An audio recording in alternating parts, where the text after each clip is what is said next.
Hello friends, आज हम लोग जो टॉपिक पढ़ने जा रहे हैं मनोसामाजिक सिद्धांत। ये एरिक्सन का सिद्धांत है और फ्रायड के मनोलैंगिक सिद्धांत पर ही आधारित है। इसको जो है फ्रायड के सिद्धांत की कॉपी भी कह दिया जाता है और नियो फ्रायड मतलब नव्य फ्रायडवादी सिद्धांत भी कह दिया जाता है फ्रेंड्स। और इसको समझने के लिए फ्रायड के सिद्धांत को समझना बहुत आवश्यक है। फ्रायड ने, जैसा कि आप जानते हैं, मनोविश्लेषणात्मक सिद्धांत दिया था। पिछले वीडियो में हमने समझाया भी है मनोविश्लेषणात्मक सिद्धांत।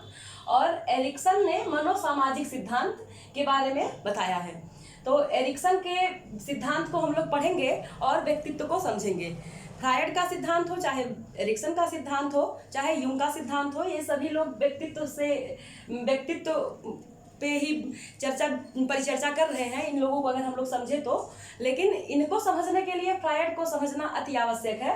अब हम लोग देखेंगे मनोसामाजिक सिद्धांत। फ्रेंड्स, सबसे पहले हम आपको बताना चाहेंगे कि ये जो एरिक्सन का ये सिद्धांत है फ्रेंड्स, ये होम साइंस के चाइल्ड डेवलपमेंट का तो ये एक पार्ट है ही। वहाँ तो टीजीटी पीजीटी नेट में तो मोस्ट इम्पॉर्टेंट है, क्वेश्चन तो आते ही हैं। लेकिन टेट, सी टेट, चाहे प्राइमरी का हो, अपर का हो, कहीं भी जहाँ भी चाइल्ड डेवलपमेंट आप पढ़ रहे हैं वहाँ ये एरिक्सन जरूर आपको आएंगे, जरूर मिलेंगे। यहाँ से आपको क्वेश्चन मिलना ही मिलना है। इसीलिए फ्रेंड्स, ये टॉपिक बहुत इम्पॉर्टेंट है, बहुत इम्पॉर्टेंट है और इसको हम लोग ध्यान से समझेंगे, क्योंकि यहाँ से हर बार ही क्वेश्चन पूछ लिया जाता है। अभी इसके पहले अभी नेट का जो एग्जाम हुआ है, एरिक्सन के 8 अवस्थाएं, एरिक्सन ने जो 8 अवस्थाएं दी हैं, इन्हीं 8 अवस्थाओं में उन्होंने एक स्टेप पूछ लिया था और हमेशा ही मैचिंग टाइप का क्वेश्चन आ जाता है। और टीजीटी पीजीटी नेट की बात तो दूसरी है फ्रेंड्स। बीए एमए में जो ये चाइल्ड डेवलपमेंट नामक टॉपिक है, उसमें मैंने अपनी छात्राओं को खुद ही पढ़ाया है, घुमा घुमा के बार बार, चाहे ऑब्जेक्टिव टाइप क्वेश्चन हो, चाहे डिस्क्रिप्टिव टाइप क्वेश्चन हो, वहाँ से ये बहुत इंपॉर्टेंट है और यहाँ से क्वेश्चन पूछे ही जाते हैं। इसीलिए ये इस दशा में ये टॉपिक काफ़ी इंपॉर्टेंट हो जाता है। तो इसको हम लोग ध्यान से पढ़ेंगे, समझेंगे। तो हम लोग, जैसा कि बोर्ड पे मैंने लिखा है, मनोसामाजिक सिद्धांत, एरिक्सन साइको सोशल थ्योरी। ये साइको सोशल थ्योरी है, आप देख पा रहे हैं, साइको सोशल थ्योरी। और इसके बाद पहले हम लोग पढ़े थे ये मनोसामाजिक सिद्धांत, मनोविश्लेषणात्मक सिद्धांत। अब समझेंगे। एरिक्सन के व्यक्तित्व सिद्धांत का केंद्रीय तत्व है बालक में मनोलैंगिक विकास के साथ साथ ही सामाजिक विकास की प्रक्रिया चलती रहती है। फ्रेंड्स, जो व्यक्ति का विकास होता है, जो व्यक्ति का विकास होता है उसको दो चीजें प्रभावित करती हैं। 2 प्रकार से व्यक्ति का विकास कह सकते हैं कि प्रभावित होता है। एक होता है जैविक तथ्य, दूसरा होता है सामाजिक तथ्य। जैविक तथ्य में फ्रेंड्स आपको अगर बताएं, ये देखिए फ्रेंड्स, ये कह रहे हैं मनोसामाजिक सिद्धांत। अब एक हम समझेंगे मन, ठीक, दूसरा समझेंगे समाज, ठीक है। अब अगर हम मनोविश्लेषणात्मक सिद्धांत की बात करें तो मनोविश्लेषणात्मक सिद्धांत में मैंने आपको पहले बताया था, मनोविश्लेषणात्मक सिद्धांत की अगर हम बात करें फ्रेंड्स, तो इन्होंने भी बताया, ये आपको पता ही चल पा रहा है फ्रेंड्स, ये किसका है? फ्रायड का है। मैंने पिछले वीडियो में बताया भी था कि मनोविश्लेषणात्मक सिद्धांत दिया किसने है, तो ये फ्रायड का मनोविश्लेषणात्मक सिद्धांत। इसमें मैंने समझाया था इड, ईगो और सुपर ईगो।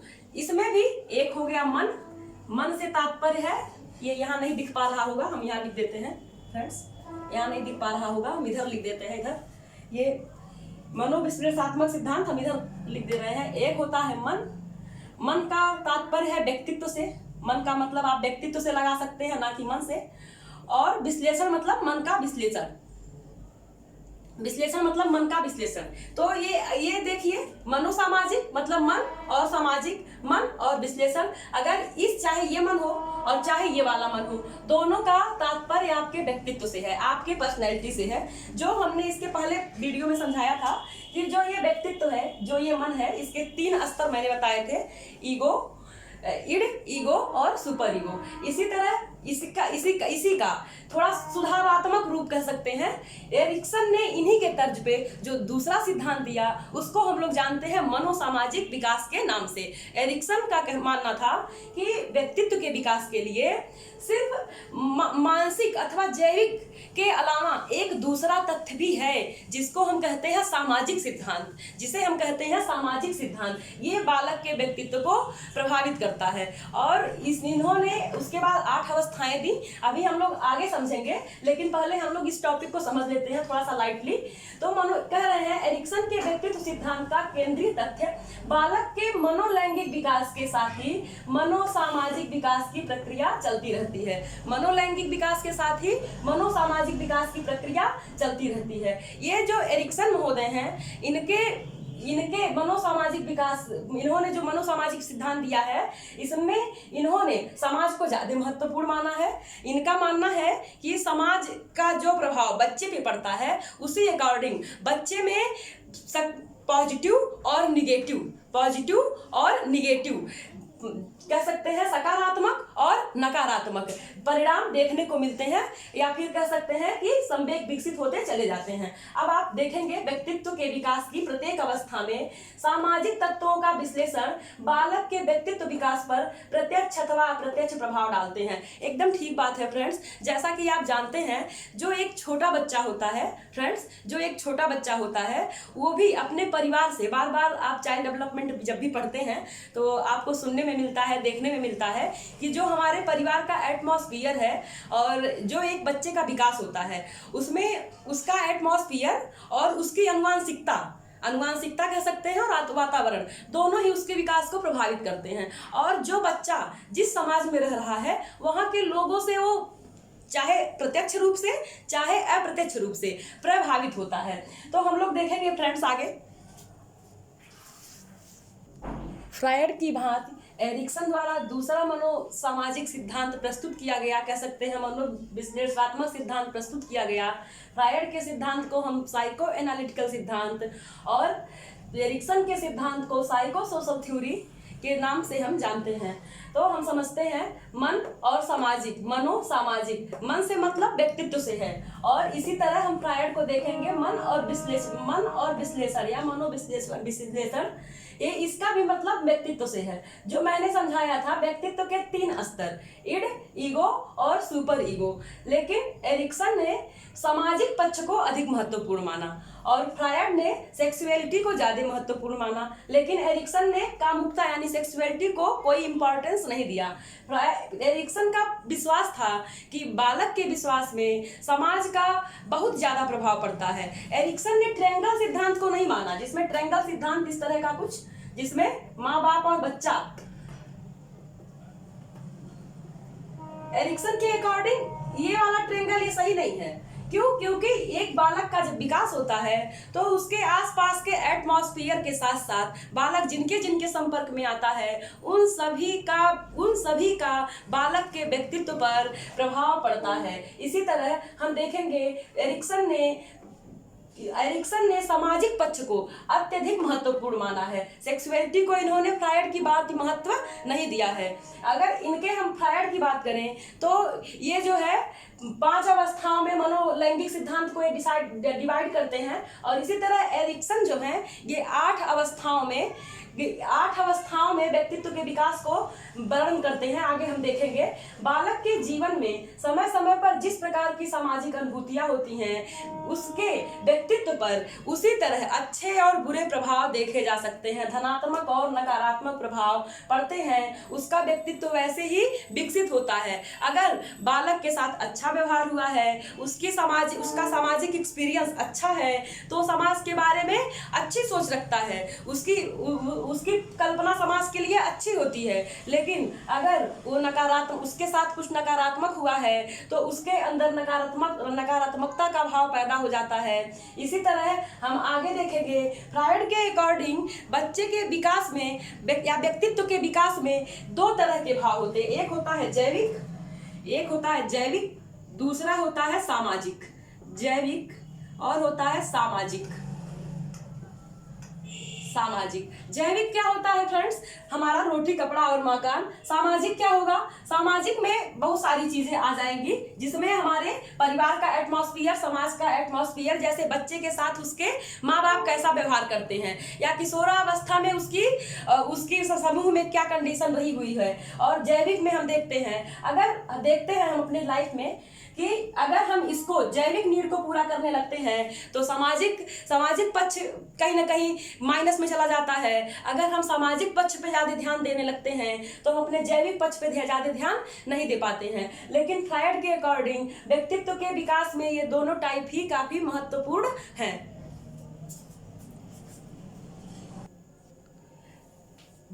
फ्रायड के अकॉर्डिंग व्यक्तित्व के विकास के लिए दो प्रकार की मांग है, दो प्रकार की आवश्यकता है। तो दो प्रकार की आवश्यकता कौन सी है? एक है जैविक, दूसरा है सामाजिक। अगर हम एक नीड पूरी करने लगे, एक मांग पूरी करने लगे, तो दूसरे पे हमारा ध्यान कम हो जाता है, दूसरा थोड़ा लो हो जाता है। अगर हम दूसरे पे ज्यादा ध्यान देने लगे तो पहले वाले पे हमारा फोकस कम हो जाता है, और इसी के बीच खींचातान चलता रहता है हमारे जीवन भर। और इस खींचातान को हम कहते हैं संक्रांति, और इसको इंग्लिश में हम कहेंगे क्राइसिस। इसको हम इंग्लिश में कहेंगे फ्रेंड्स क्राइसिस। और ये जो क्राइसिस है, इसी के अकॉर्डिंग हमारे जीवन में एक धनात्मक पक्ष, दूसरा ऋणात्मक पक्ष, इसी में तो कह सकते हैं एक धनात्मक पक्ष से बनता है धनात्मक संक्रांति, धनात्मक पक्ष से बनता है फ्रेंड्स धनात्मक संक्रांति, जिसे हम कहते हैं पॉजिटिव क्राइसिस। धनात्मक संक्रांति। और ऋणात्मक पक्ष से बनता है फ्रेंड्स ऋणात्मक संक्रांति। ऋणात्मक संक्रांति।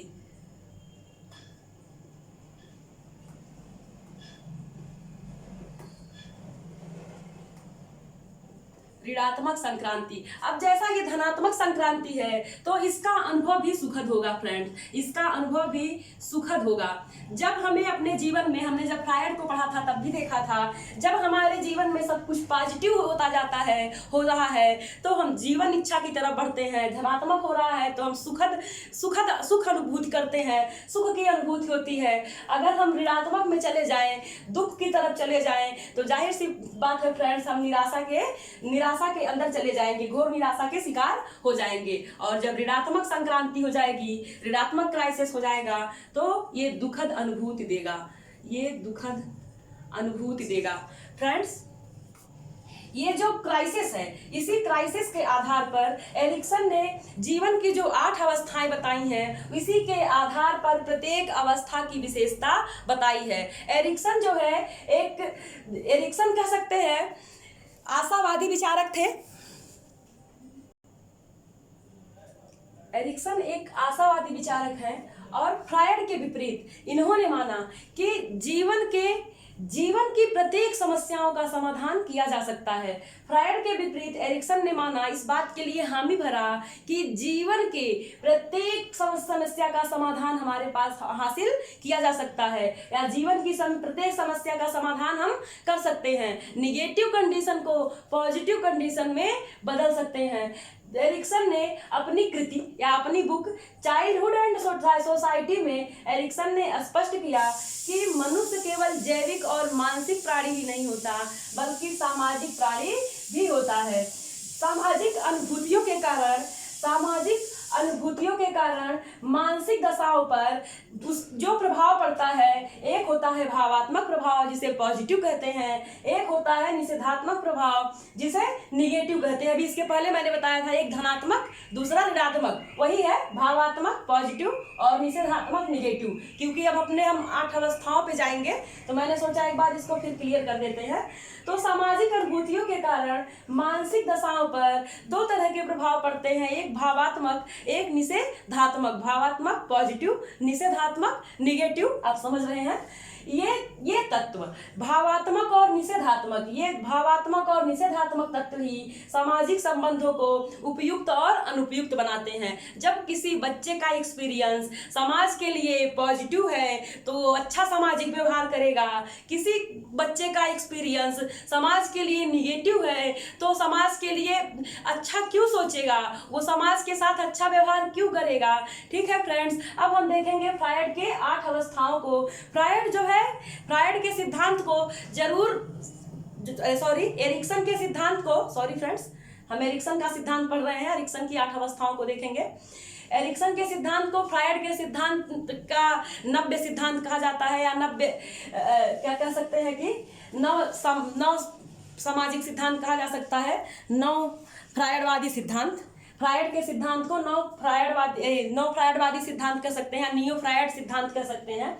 लेकिन एरिक्सन सामाजिक संबंधों पे बल देते हैं और फ्रायड जैविक या आप कह सकते हैं सेक्सुअलिटी पे और मनोलैंगिक सिद्धांत भी उन्होंने स्पष्ट किया है। तो हम देखेंगे कि बच्चे का किस उम्र में कैसे कैसे सामाजिक विकास पे क्या क्या प्रभाव पड़ता है।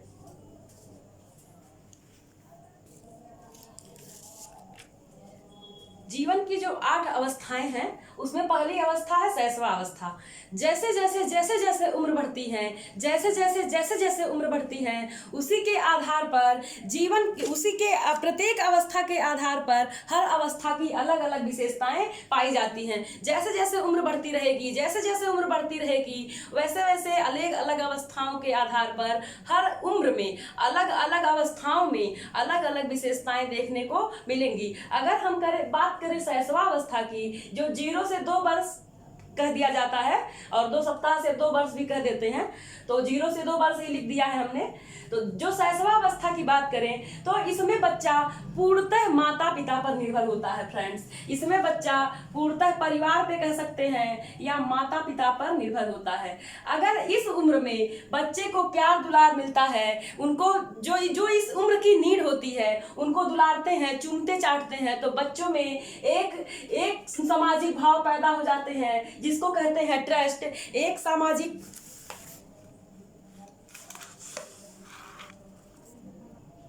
शैशवावस्था में एक मनोसामाजिक भाव विकसित हो जाते हैं जिसे हम कहते हैं ट्रस्ट। अगर बच्चे को माँ बाप से, उसके परिवारजनों से, या वो जहाँ जिस परिवेश में रह रहा है वहाँ प्यार दुलार मिलता है, लोग उससे अच्छे से हंसते बोलते हैं, तो बच्चे में विश्वास नामक भाव पैदा हो जाते हैं, विश्वास की तरफ बच्चा पदार्पण करता है। लेकिन इसके विपरीत दशा में अगर उसके साथ लोग कठोरता से पेश आते हैं, उसको जिस प्यार की नीड है, जिस दुलार और जिस केयर की नीड है वो नहीं मिल रही है, तो बच्चा दूसरे मनोसामाजिक भाव को विकसित कर लेता है जिसे हम कहते हैं मिसट्रस्ट या अविश्वास। ये तो एक कंडीशन है। आज का जो टाइम पीरियड है, माँ बाप दोनों ही वर्किंग हैं, बच्चे को ज्यादा टाइम नहीं दे पाते हैं। इस कंडीशन में बच्चे को लगने लगता है कि उसके माता पिता उससे ज्यादा प्यार नहीं करते हैं, लेकिन ये बात गलत होती है। तो बच्चा अपने अंदर क्या भाव पैदा कर लेता है? अविश्वास का। बच्चा अपने अंदर अविश्वास पाल लेता है, उसको लगने लगता है कि उसके माँ बाप उसको प्यार नहीं करते हैं। लेकिन जब माँ बाप वर्किंग है, ध्यान नहीं दे पा रहे हैं, लेकिन ये बात झूठ होती है। लेकिन ये जरूरी नहीं है फ्रेंड्स कि अगर बच्चे में एक बार मिसट्रस्ट पैदा हो जाए या मिसट्रस्ट नामक मनोसामाजिक स्थिति उत्पन्न हो जाए तो ये जीवन में बदल नहीं सकती है। बिल्कुल बदल सकती है फ्रेंड्स। इसके पहले मैंने बताया कि एरिक्सन आशावादी विचारक हैं। इन्होंने बताया कि अगर मान लीजिए बच्चे में विश्वास नामक मनोसामाजिक स्थिति है, विश्वास की तरफ बच्चा पदार्पण कर गया है, उसके फैमिली का एटमॉस्फेयर बहुत अच्छा है, परिवार में बहुत प्यार से पला है, लेकिन अगर वो अपने स्कूल कॉलेज में जाता है और किसी गुरुजनों के साथ कुछ निगेटिव लोगों के साथ, कुछ तुच्छ लोगों के साथ उसके एक्सपीरियंस अच्छे नहीं हैं, तो यही विश्वास अविश्वास में बदल जाएगा। यही सेम कंडीशन अविश्वास वाले बच्चे के लिए विश्वास के साथ होगी। अगर कोई अविश्वासी बच्चा पहुंच गया, अच्छे टीचर मिल गए, तो उसका ये अविश्वास वाला भाव ये चेंज हो जाएगा फ्रेंड्स। अगली कंडीशन होती है जैसे हमने देखा 0 से 2 वर्ष की अवस्था। जैसे आपने पहली अवस्था में देखा, बच्चे में अगर उसके साथ अच्छा व्यवहार हुआ तो उसके में विश्वास नामक मनोसामाजिक अवस्थाएं उत्पन्न हुई, और अगर इसके निगेटिव व्यवहार हुआ तो उसके में अविश्वास नामक अवस्थाएं। अगर वो उसके साथ अच्छा प्यार दुलार हुआ, सब लोग बहुत ज्यादा प्यार दुलार करते हैं, उस हंसी मजाक करते हैं, उसका एक्सपीरियंस अच्छा है, तो समाज से क्या करेगा, समाज से अनेक आशाएं करने लगेगा, अपने परिवेश से अनेक आशाएं करने लगेगा। इसके विपरीत अगर उसका एक्सपीरियंस बुरा है तो समाज के लिए अच्छा कभी नहीं सोचेगा। अब अगले अगर स्टेज की बात करें, प्रारंभिक बाल्यावस्था होती है 3 से 4 वर्ष की अवस्था। इस अवस्था को एरिक्सन ने बताया स्वतंत्रता वीएस या वर्सेस संदेह की अवस्था। स्वतंत्रता वर्सेस संदेह की अवस्था, या लज्जाशीलता या शर्म भी कह सकते हैं। स्वतंत्रता वर्सेस लज्जाशीलता या स्वतंत्रता वर्सेस शर्म की अवस्था।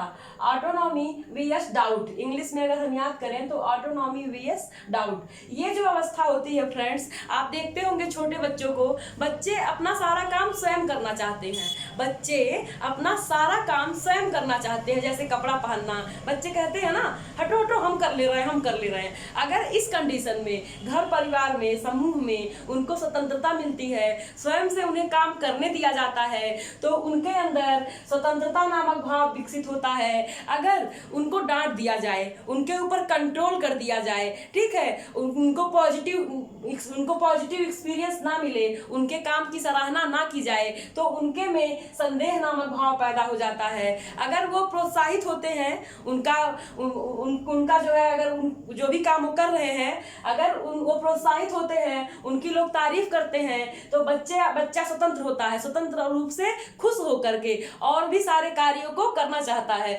बच्चे कहते हैं ना हटो हटो हम कर लेते हैं, अपना काम वो स्वयं करना चाहते हैं। अगर उसी में उसको डांट दिया जाए, एक्स्ट्रा कंट्रोल कर दिया जाए, तो बच्चे की पर्सनैलिटी शाही पर्सनैलिटी हो जाती है, कह सकते हैं शर्म का भाव विकसित हो जाता है, बच्चा लज्जाशील या कह सकते हैं दब्बू प्रवृत्ति का हो जाता है। हमारे समाज में इस शब्द का बड़ा यूज किया जाता है, दब्बू। तो दब्बू बनाने में किसी और की भूमिका नहीं है, परिवार की भूमिका होती है। बच्चे को दब्बू बनाने में परिवार की भूमिका होती है। शुरू में जब बच्चा ही था, एकदम बचपना था, तो डांट दिया गया, तुम ये काम नहीं कर सकते, तुम वो काम नहीं कर सकते, तुमसे वो नहीं होगा। अब बच्चे में जब ये भाव विकसित हो गया है तो निकलने में तो बहुत टाइम लगेगा।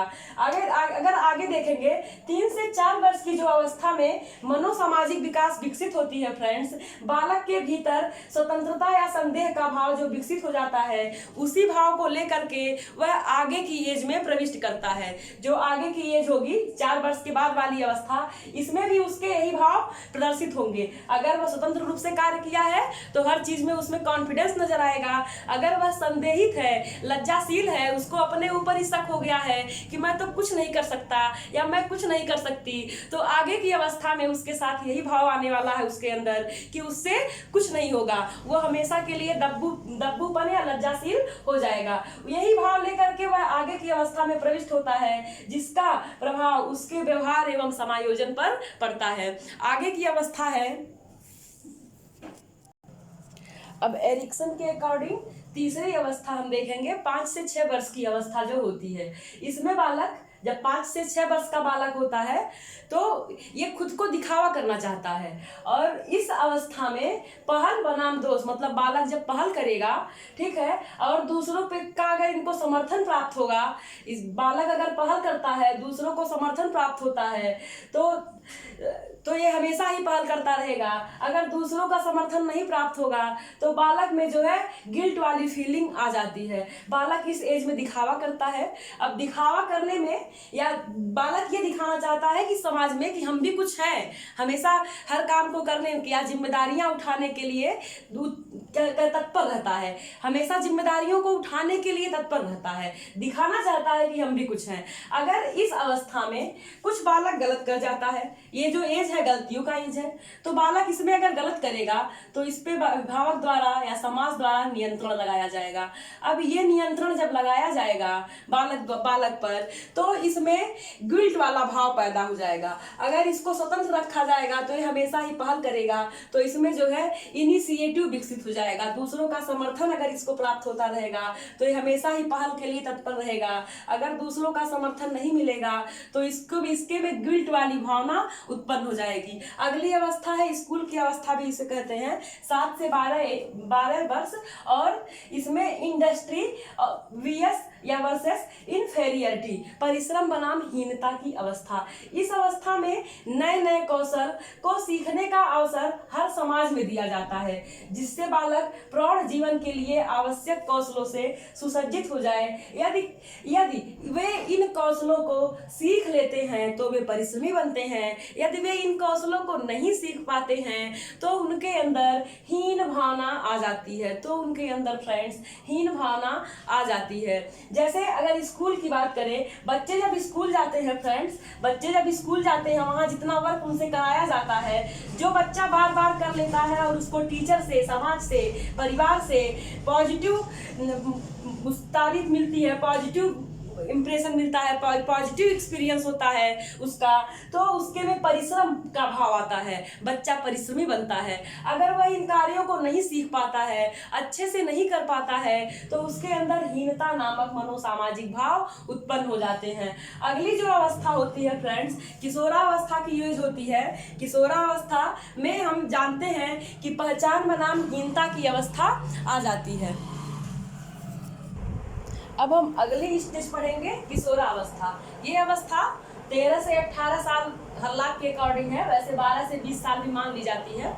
किशोरावस्था में फ्रेंड हम जानते हैं जब हमारा बाल्यावस्था खत्म हो चुका है, ठीक है। किशोरावस्था के लास्ट में हम लोग अपने करियर के लिए परेशान होते हैं। जो किशोर होता है अब इसको अपनी क्षमताओं की पहचान हो चुकी है, अपने रोल के बारे में पता हो चुका है, उसको पता चल चुका है कि हम किस लिए बने हैं, हमें कहाँ जाना है, क्या करना है। मतलब जब रोल फिक्स हो गया, जब किशोर का रोल फिक्स हो गया, उसे पहचान मिल गई है। अगर पहचान नहीं मिला है तो उसके अंदर भूमिका द्वंद्व, अगर उसको पहचान मिल गई है, अपनी क्षमताओं का ज्ञान हो गया है, अपने रोल के बारे में पता चल गया है, तो उसी दिशा में वो प्रयास करता है और आगे बढ़ता चला जाता है। लेकिन बहुत से लोग ऐसे होते हैं जिनको पता ही नहीं होता है उनके अंदर क्या क्वालिटी है, उन्हें जाना कहाँ है। अक्सर फ्रेंड हमारे समाज में ऐसे बहुत से लोग देखने को मिल जाएंगे। हम लोग भी उसी में से भटके हुए प्राणी शायद रहे हैं, इसीलिए सफल होने में इतना टाइम लगा। बहुत से बच्चे चाहे सफल होने में कई तरह की कंडीशन भूमिका निभाती है, जैसे कि परिवार का एटमॉस्फेयर, समाज का एटमॉस्फेयर और स्कूलिंग कैसी हुई है। तो जैसा एटमॉस्फेयर मिला है बच्चे को तो उसी अनुसार वो अपना करियर डिसाइड करता है। लेकिन सभी तरह की क्षमताएं सबके अंदर नहीं होती हैं। अगर किशोरावस्था में ये पता चल गया कि हम वास्तव में किसके लिए बने हैं तो बच्चा उसी दिशा में प्रयासरत रहता है और उसको जल्दी ही सफलता मिल जाती है। लेकिन अगर ये समझने में टाइम लग जाए कि हम किसके लिए बने हैं तो जाहिर सी बात है जिंदगी थोड़ी टफ हो जाती है। तो ये द्वंद्व की अवस्था है। आप जानते हैं किशोरावस्था तनाव एवं तूफान की अवस्था है। स्टेनले हॉल ने बहुत पहले ही बता दिया था। तो किशोर को अपने करियर को लेकर टेंशन होता है और ऊपर से कई सारे शारीरिक परिवर्तन होते हैं। ये स्वर्ण काल तो है ही, लेकिन जिज्ञासाओं का काल है और खोजी प्रवृत्ति है।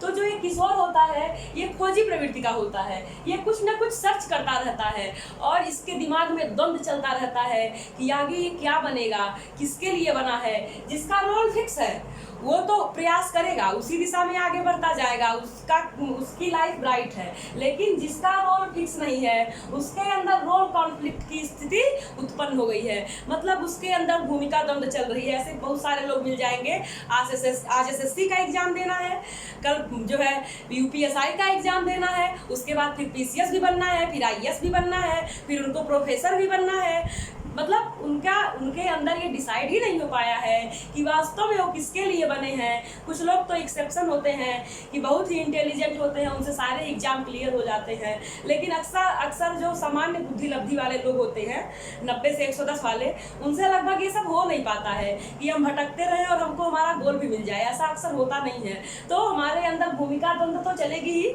हमारे अंदर जब द्वंद्व चल रहा हो तो अगली कंडीशन क्या आ जाएगी? अगली कंडीशन फ्रेंड्स तरुण वयस्क अवस्था। अब इसमें क्या होगा, इंटीमेसी वर्सेस आइसोलेशन। अब देखिए फ्रेंड्स, ये घनिष्ठता और ये अलगाव की अवस्था। जब फ्रेंड्स हमें हमारा रोल मिल गया है, अब ये जो अवस्था होती है, कह सकते हैं किशोरावस्था के बाद की अवस्था, यानी 20 से ऊपर 35 के अंदर, ठीक है, ये तरुण वयस्क अवस्था है। इसमें बहुत लोगों की शादी हो जाती है। नौकरी लगने के बाद शादी हो जाए तो जीवन में स्थायित्व आ जाता है, लेकिन सबके साथ ऐसा नहीं होता है। तो जिनका परिवार में ठीक ठाक संबंध है, ठीक ठाक जीवन चल रहा है, ठीक है, उनके अंदर घनिष्ठता का भाव आ जाता है। वो समाज में मिलना जुलना शुरू कर देते हैं, सोशल मेंटेन करते हैं। लेकिन जिनका कैरियर नहीं मिला है, गोल नहीं अचीव हुए हैं, वो उनके अंदर अभी खुद ही द्वंद्व चल रहा है, तो सोशल मेंटेन कहाँ से करेंगे फ्रेंड? जब अंदर खुद ही आग लगी है, खुद ही द्वंद्व चल रहा हो, तो सोशल मेंटेन कहाँ से करेंगे? तो जाहिर सी बात है फ्रेंड, वो कटना शुरू कर देंगे समाज से, परिवार से, दोस्तों से। जाहिर सी बात है फ्रेंड्स, आज का जो नवयुवक है, आज बेरोजगारी के टाइम में हम लोगों के यहाँ जो नौकरी के चक्कर में फिर शादियों में भी लेट होता है, तो हमारे जीवन में स्थायित्व तो बहुत लेट से आता है। जब स्थायित्व तो लेट से आता है तो हम आइसोलेशन के शिकार हो जाते हैं, अपने आप को आइसोलेट कर लेते हैं, क्योंकि हमें लगता है हम जितना ही लोगों से बच के रहेंगे, कट के रहेंगे, उतना हम खुद पे फोकस कर पाएंगे। लेकिन शायद ये सही होता नहीं है। और दूसरी कंडीशन इसमें होती है, जो एक टाइप के लोग होते हैं, मान लीजिए बिजनेस बहुत बड़े लोग हैं, उसमें भी देखा जाता है उनकी पारिवारिक स्थिति बड़ी अच्छी है, आर्थिक स्थिति बड़ी अच्छी है, फिर भी वो एकांत प्रिय होते हैं। ऐसा इसलिए होता है फ्रेंड्स, क्योंकि परिवार में उनको बचपन से ही कहीं ना कहीं उपेक्षित व्यवहार का सामना करना पड़ा है फ्रेंड्स। अगर उनको बचपन से उपेक्षित व्यवहार का सामना करना पड़ा है तो वो जाहिर सी बात है फ्रेंड्स एकांत प्रिय हो जाते हैं। क्यों? क्योंकि उनके विचारों को मान्यता मिल ही नहीं रही है। इसमें दो कंडीशन होती है, एक जिसका गोल नहीं मिला है, कैरियर नहीं सेट हुआ है, तो द्वंद्व चल रहा है, तो वो आइसोलेशन का शिकार है। अगर परिवार में अच्छी स्थिति नहीं है तो वो भी आइसोलेशन का शिकार है। घनिष्ठता तब आएगी जब उसकी आर्थिक स्थिति, मानसिक स्थिति, सामाजिक स्थिति सब अच्छी होगी। अब हम अगला देखेंगे फ्रेंड्स। अब 7वीं अवस्था हम लोग देखेंगे, मध्यावस्था, जो जीवन एरिक्सन के सिद्धांत के अनुसार 7वीं अवस्था है। 35 से 55 साल की अवस्था को हम कह सकते हैं। इस एज में व्यक्ति जो है सामाजिक होता है। समाज इससे अच्छे कार्यों के लिए अपेक्षा करता है। समाज यह चाहता है कि इस एज का व्यक्ति समाज के लिए कुछ करे, किसान जैसे अन्न उगा करके दे, कलाकार कुछ अपनी कृतियाँ विकसित करें, प्रोफेसर अपने नए विचारों का सृजन करें। अगर कहा जाए तो मध्यावस्था में ये स्टेज होती है सृजनात्मकता वर्सेस निष्क्रियता। कुछ लोग क्रिएटिव होते हैं, जो क्रिएटिव व्यक्ति होते हैं उनमें मानसिक संतुष्टि आ जाती है समय के साथ। और जो निष्क्रिय होते हैं, ये जो निष्क्रिय होते हैं, जिनके लाइफ में स्थिरता आ जाती है, ये समाज के लिए जब कुछ नहीं कर पाते हैं तो इनके में निष्क्रियता नामक मनोसामाजिक भाव पैदा हो जाते हैं। फ्रेंड्स, अब ये सृजनात्मकता, क्रिएटिविटी, अब ये क्रिएटिविटी क्या है, कैसे विकसित होती है? अगर कहा जाए सृजनात्मकता क्या है, तो हम सभी जानते हैं कि कुछ नया करना, कुछ नया सोचना, कुछ नया कर देना ही सृजनात्मकता है। लेकिन हम कह सकते हैं फ्रेंड्स, जो व्यक्ति समाज में आगे बढ़ने के लिए निरंतर प्रयास कर रहा है, अपने फील्ड में निरंतर कार्य कर रहा है, तो उसके कार्यों में फिनिशिंग आ जाती है फ्रेंड। उसके कार्यों में अपने आप सृजनात्मकता, क्रिएटिविटी झलकने लगती है। समाज में आगे बढ़ने के लिए निरंतर वो प्रयासरत रहता है, खूब मेहनत करता है, खूब श्रम करता है, उसके कार्यों में अपने आप ही निखार आ जाता है फ्रेंड्स। जाहिर सी बात है फ्रेंड्स, नए कार्य करना ही सृजनात्मकता है।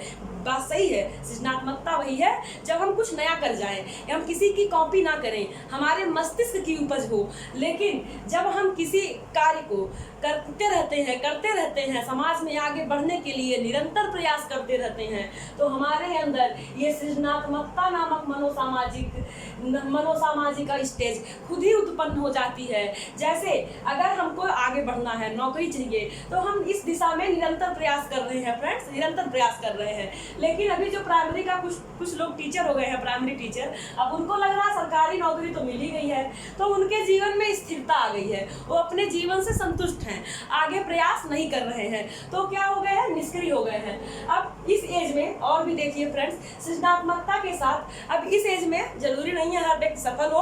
कुछ लोग जो असफल होते हैं, असफल सारे लोग अपने परिवार पे ही ज़्यादा फोकस करते हैं, क्योंकि उन लोगों को उम्मीद होती है कि जो हम नहीं कर सके या हम जो कर सके हमारी संतान हमसे भी अच्छा कर पाए। तो व्यक्ति का फोकस अपने बालकों पर होता है, उनको अच्छी शिक्षा देना, नैतिकता का विकास करना, जैसे वह परिवार के प्रत्येक व्यक्ति का सम्मान कर सके और उनकी अच्छी परवरिश करना, उनको अच्छी शिक्षा दिलाना।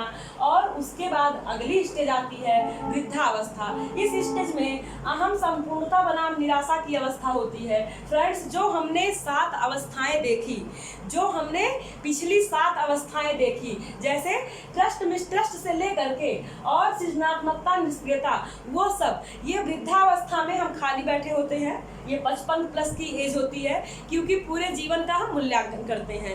हमारी क्षमताओं का ह्रास हो चुका होता है, स्वास्थ्य भी बहुत ज़्यादा हमारा साथ नहीं देता है। तो हम क्या करते हैं, अपने संपूर्ण जीवन का मूल्यांकन करते हैं।